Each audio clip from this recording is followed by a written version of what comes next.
Joaquin Buckley just called out the entire welterweight division for standing still. He blasted fighters for wasting time in the hottest division. Meanwhile, Ian Gary's team is pushing hard for his fighter to get next in line for the title shot. Gary's coach, Diego Lima, highlights Ian's marketability, wins over Prates and Bilal Muhammad, and his readiness to fight on short notice, calling a Gary versus Makhachev matchup incredible, while dismissing Kamaru Usman as less deserving given his recent ups and downs. Gary himself got involved on Instagram, playing matchmaker by suggesting Prates versus Morales, though he doubts Morales can take it because he believes Carlos hits harder. The welterweight picture is heating up and everyone's starting to make their case. Though Makhachev's manager indicated that Kamaru Usman is likely next for the title shot, fans are already speculating whether the fight could happen at the White House. Some sources, however, claim no Russians will be present, so we'll have to wait and see. Dana White confirmed that fight announcements for the White House will be finalized this week, with a Topuria versus Gaethje bout likely among them. Alright, let's dive into Buckley's rant.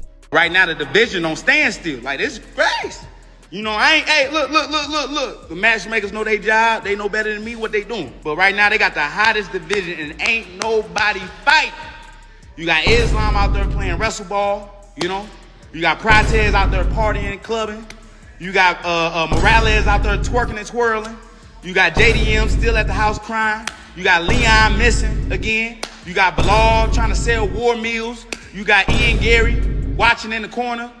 Boy, I don't know what's going on. Like, what's going on with the welterweight division? We got to get things active. And then, oh yeah, and Shavkat gone. And Shavkat knocked out the rank.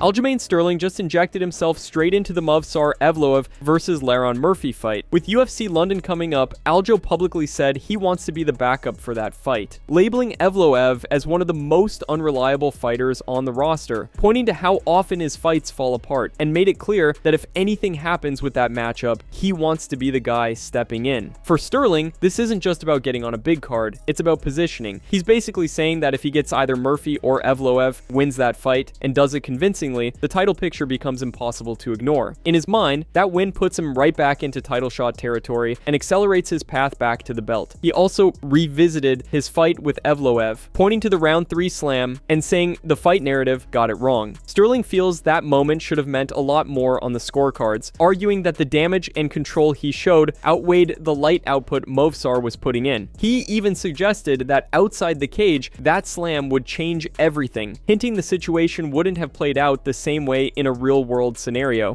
I'm trying to throw my name in the hat to be a backup for that London card. Oh yeah? From Movsar and Lerone Murphy? Listen, man, Movsar is one of the most unreliable guys that pulls out of how many fights? Or somehow his opponent doesn't make it to the fight, but usually it's him. Sure. So, I wouldn't mind going back to the UK with the men and them and going to see my grandparents over there, my grandma, some of my cousins. So I think that'd be fun. Obviously, cutting weight sucks, but if I get the opportunity to put myself in a #1 contender position where I can fight either one of those guys and win, I think the writing's on the wall that I get another title shot long before it's overdue. So that Islam Makhachev has revealed a rare training setback, admitting he was recently submitted by a neck crank after getting caught in an awkward position. This is particularly striking given the mentality he shares with Khabib Nurmagomedov, whose approach to grappling is famously unyielding. Tapping is generally seen as unacceptable in competition. Khabib has repeatedly stated that giving up via submission is never an option, and that mindset has clearly influenced Islam's own approach to both training and fighting. Even in training, tapping is virtually unheard of for elite grapplers from their camp. Coach Javier Mendez has said he has never seen either Khabib or Islam submit to anyone during practice, a claim backed up by multiple gym members over the years. This makes Islam's recent submission all the more notable, highlighting the extreme rarity of the moment. In his latest media appearance, Islam revealed to a Dagestani reporter that he was recently submitted by some type of a neck crank. Beyond this, Islam also addressed a hypothetical matchup with Jon Jones, offering fans a glimpse into how he thinks about facing one of MMA's all-time greats. Известная история, что Хабиб практически ни разу не сдавался, или, по-моему, ни разу не сдавался даже на тренировочных схватках. Насколько часто, допустим, тебя кто-то может заставить постучать именно на тренировке? Можешь вспомнить вообще последний раз, например, когда это было? Последний раз, когда я сдался, это было, когда я боролся в хоккее. И он тогда был большой тоже. Как-то какой-то палец даже не болевой название, он как-то ногами в шею, что ли, зажал, не треугольник какой-то болевой, и у меня шея хрустнула. Я говорю, стой, говорю. И вот тогда, а так, чтобы меня кто-то финишировал, я Не помню. Мне интересно, если бы ты был там 190 ростом, 100 килограммов весом, а как бы ты дрался с Джоном Джонсом с точки зрения тактики? Я бы старался его прижимать, я думаю, и переводить.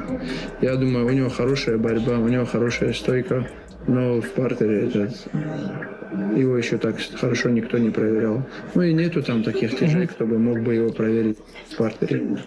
Был там Корме с неплохим партером, но у американцев главная ошибка, что они умеют переводить, но они не умеют держать.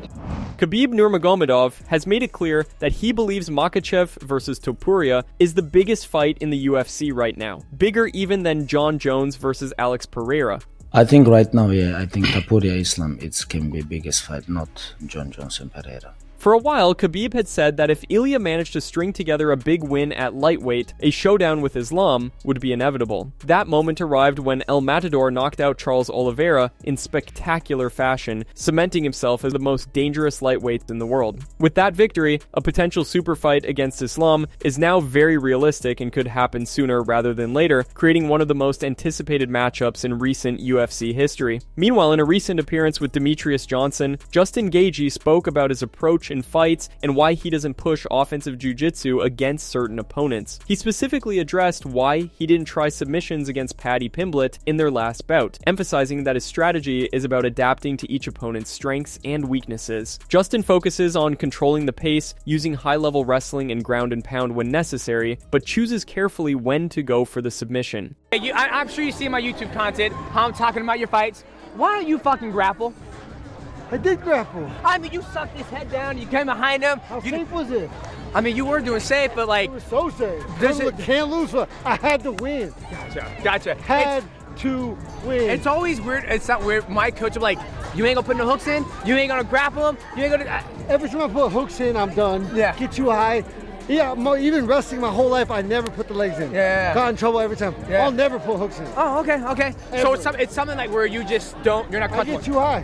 Ah, gotcha. That's fair enough, okay. Consistently, and I give up position, Yep. and I'm in such a good position, and I'm landing heavy shots, doing damage, and they're like, fuck this. See, this is why I don't hate it, but I have to respect it. It's like, why do I have to move? It's his job. He has to move. I'm winning. Yeah, you are. Winning. Yeah. You'll be. I was shocked that he never shot on you. That's it from MMA Psycho. Thanks for watching. Don't forget to leave a like and subscribe for daily MMA news.